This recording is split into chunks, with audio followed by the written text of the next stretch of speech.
नमस्कार दोस्तों, एकेटी गुरु चैनल में आप सभी का स्वागत है। और अभी मैं एक फील्ड में खड़ा हूं जहां पे पीछे आपको एक मेड़ दिखाई दे रही है। और इस मेड़ का अगर मुझे वॉल्यूम मेज़र करना है या इसका क्रॉस सेक्शन जानना है तो वह किस तरीके से मेज़र करते हैं वह सीखेंगे। दोस्तों, यदि आपको बंड का निर्माण करना है अपने खेत में और यदि वहाँ पर पहले से एक बंड बनी हुई है तो जिसका अगर आपको क्रॉस सेक्शन लेना है कि हमारी जो बंड है उसका क्या क्रॉस सेक्शन है, उसका वॉल्यूम कितना होगा, तो ऐसी स्थिति में हमारे लिए समस्या बन जाती है कि हम उसका क्रॉस सेक्शन किस तरीके से मेज़र करें। तो दोस्तों, आज हम इस जो बंड आप देख रहे हैं इसका क्रॉस सेक्शन को कैसे मेज़र करना है यह जानेंगे। अभी आप देख रहे हैं मैं 3 लकड़ियों को इस तरीके से खड़ा कर रखा है कि जो खड़ी हुई जो डंडियां हैं वो दोनों 90 के डिग्री पे हैं ज़मीन की सतह से। इसका मतलब है यदि मैं इस बंड का बॉटम की चौड़ाई को जानना चाहूँ तो बॉटम की चौड़ाई को मेज़र करने के लिए ये लकड़ी हॉरिजॉन्टल है, लेटी हुई है, इस लकड़ी के बीच की डिस्टेंस को यदि मैं मेज़र कर लूँ तो वह बॉटम की चौड़ाई के इक्वल है। तो ये तो हम इस तरीके से बॉटम की चौड़ाई को मेज़र कर सकते हैं।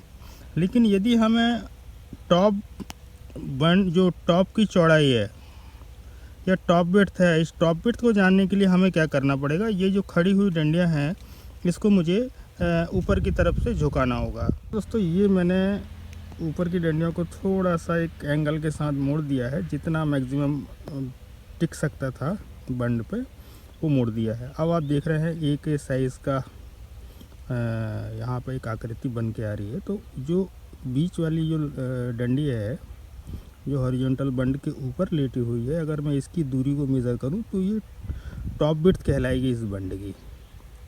तो मैंने नीचे की चौड़ाई और टॉप विड्थ मैंने मेज़र कर ली। अब मुझे हाइट यदि मेज़र करना है, देखा हाइट मुझे मेज़र करना है तो मैंने एक साइड की जो डंडी है उसको बिल्कुल परपेंडिकुलर, मतलब ज़मीन की सतह से बिल्कुल लंबवत मैंने खड़ा कर दिया है। अब मैं ज़मीन से लेकर जहाँ पर क्रॉस हो रही है ये लकड़ी, इसकी मैं हाइट को मेज़र कर लूँगा।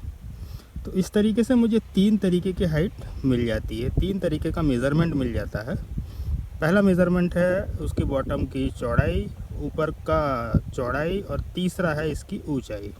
अब यदि मुझे क्रॉस सेक्शन निकालना है तो ऊपर की चौड़ाई को मैं नीचे की चौड़ाई के साथ जोड़ देता हूं और इसमें इसके हाइट का यदि मैं गुना कर दूं तो मुझे क्रॉस सेक्शन मिल जाता है।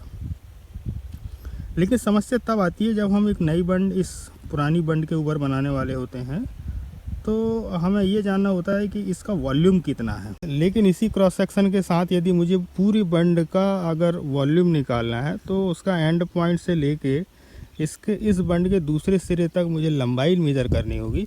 और इस लंबाई से मुझे यदि इस क्रॉस सेक्शन से गुना कर दूं तो ये जो पहले से बनी हुई मेड़ है इसका मुझे वॉल्यूम निकल के आ जाएगा क्यूबिक मीटर में। तो दोस्तों, इस तरीके से हम एग्जिस्टिंग बंड का वॉल्यूम मेज़र करते हैं और उसका क्रॉस सेक्शन मेज़र करते हैं।